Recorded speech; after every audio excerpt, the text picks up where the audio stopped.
So if you're thinking of submitting your track to a music library, I want you guys to be very aware of, at least according to my perspective and my opinion in this business, the 5 worst ways essentially to do that, so that you can make sure that you don't fall into those categories and don't make these mistakes that will essentially have your email deleted, moved to spam, or maybe not even landing in somebody's inbox and automatically going to spam. Okay.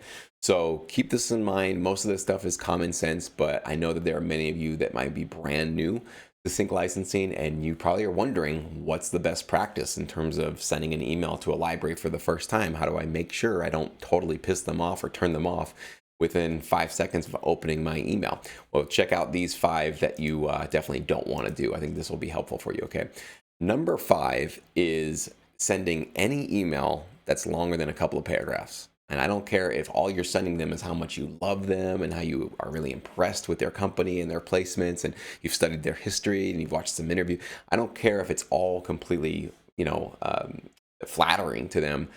Don't waste anybody's time. And nobody really needs to read more than 1, probably 2 paragraphs about whether or not they should be partnering with you. Okay. So keep your email concise.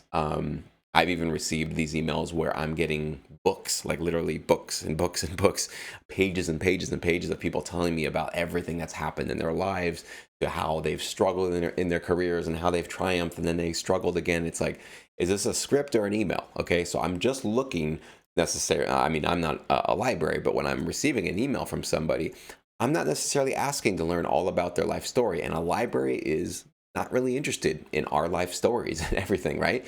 They're interested in what you can deliver to them. So if you've got an album, which you hopefully will have, and you've done your research and you know that they're a company that would be really great for this particular type of music that you're putting together, then they're going to be really interested in working with you, and you're not wasting their time. In fact, you're really respecting their time by keeping your emails brief. Okay. Number 4 is sending just 1 song, or maybe 2 songs or 3 songs. I get emails like this all the time. People asking me, can I send just 1 song to a library? And if they like it, like, I'll keep working with them. Oh yeah, you can do that if you want to be ignored, if you want them to laugh you off, if you want them to just delete your email, because you have to put yourself in their shoes. If you're a library and you're in the business of collecting large numbers of high quality music for your clients, and 1 producer or 1 songwriter sends you 1 track, and even worse if it's like a demo, like if you're sending a library a demo that's 1 song, forget about it. Okay, you absolutely are never going to get anything from them. They have to bring on that 1 song, even if they like it, they have to get you under contract. They have to get your PRO information. They have to walk you through how to deliver the finals, get the metadata from you. It's a lot of work to just get 1 song from 1 composer. But if you're coming to them with a full album, 10 tracks, 12 tracks, it's about the same amount of work for them, because they're going to be sending you 1 contract, sending you the instructions to get those the metadata either created or the alt mix and the cut downs created. But in exchange, they're getting 10 times as much music, 12 times as much music, right? They're getting a full album that they can put out. So if you want to shoot yourself in the foot, send a library a couple of tracks and hope for the best. I could say when I got started 13, 14 years ago, you could get a contract with a library with a couple of tracks, but not these days. Those days are over. It's now at least an album. And an album in the library business is at least 10 tracks. 10 to 12 tracks is usually what you'll see. So definitely come to them with a full product ready to go. That's how you'll have better chances, okay?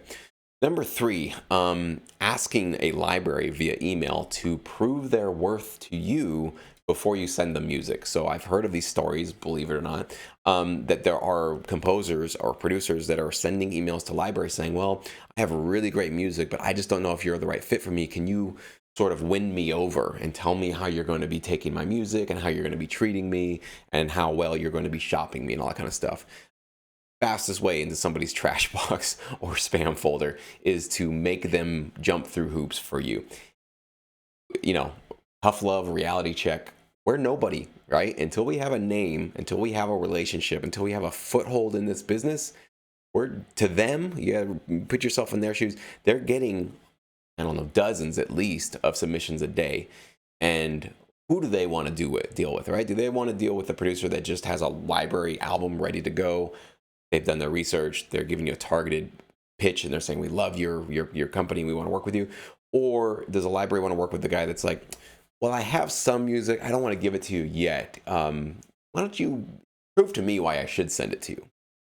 No brainer. You're deleted. They won't even respond to you. Okay.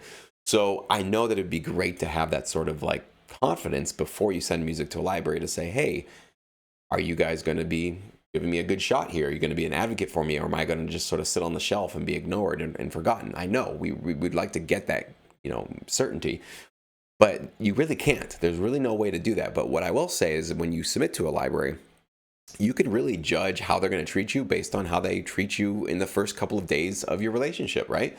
So if you send music to them and they don't ever respond to you, or let's see, it takes them 3 weeks to respond to you, and then you say, oh, Craig, thank you. Should we get under contract? And it takes them another 3 weeks to get back to that email. Chances are that's how they do business. They just don't put their composers first, or at least don't put you first. So you probably maybe don't want to work with a library that's going to be that slow. But if they're immediately responding to you, offering to get on the phone with you to answer your questions, being transparent, offering you a contract, explaining anything in the contract that you're not clear on, if that's how they're operating when they're first just taking your music on board, you can rest assured that at least they're going to be taking you seriously and helping you and creating a great, healthy work relationship between the two of you. And that's the fastest path to start getting placements and have a long career in this business. So you can gauge a lot based on the first couple of interactions, even before you sign your music. So just know that you'll have plenty of time to evaluate and judge this library after you start communicating them, before you decide to send your music off to them and have them represented. Okay. Number 2 is sending any attached files. So gone are those days as well. I don't know if they ever existed, but producers that are putting together MP3s or WAV files and literally attaching, 3 tracks, 4 tracks, 10 tracks to an email and sending them off to people and saying, download all my music and check it out. You can, stream what I'm doing here. And do not do that again. That kind of stuff. Nobody wants to download unknown files. Nobody wants to take up hard disk space. And it takes a lot longer actually than literally if you had, which I recommend, one link that goes to your personalized website, has your domain at the top, and it's basically a list or a link of all of the tracks on your album that you're shopping to them, and they can all be streamed instantly. So it's one click, it's one link, really easy, no friction, and the library can go there and check it out and listen to it and get back to you as soon as possible. No downloading, none of that required, and you have a really high quality, hopefully professional looking website with your own name or your producer name in the domain. That's really the way to impress them. All right. And the number one worst way to email a music library is to copy and paste multiple music library email addresses and send them all out and send one email to essentially dozens or hundreds of different companies. It drives me nuts. I get producers who do this sometimes, especially after buying my music library directory. They'll just take all the email addresses in there, copy and paste. Sometimes they'll just BCC them, trying to like hide them from each other and think that they're getting away with something. It doesn't. Okay, it comes across as spammy and people can tell what you're doing. And worst off is, even if you do get accepted, let's say that 2 out of, 200 libraries that you did this to, both of them said yes to your album. Let's say you had one album and they both said, we love it, we'd love to work with you. Well, guess what? Now you would think, well, I'm in a powerful position. I get to pick and choose who gets my music. Yes, and you also get to pick and choose who you just pissed off, right? You get to pick and choose which one of those companies you have to go tell them, I sent you an email saying that I had music for you, but that was a lie because I was sending music to multiple companies and you're not the company I decided to go with. So basically, I don't have anything for you, but I could maybe make more for you. How are they going to feel about you as a composer, as a person, as a professional human being that they might want to work with?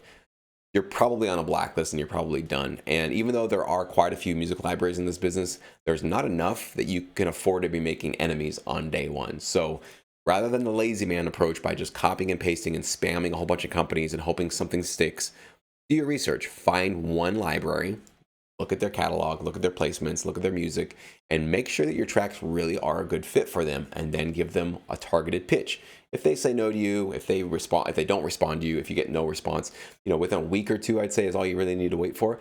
Move on to a second library. Have a couple of libraries lined up so that if the first one doesn't accept it or doesn't get back to you, have a backup so you're not sitting there just flailing and feeling that you're a complete failure. You just say, nope, I expect, and by the way, this is what professionals do. You expect some rejection. I still have some rejection that I face in my career.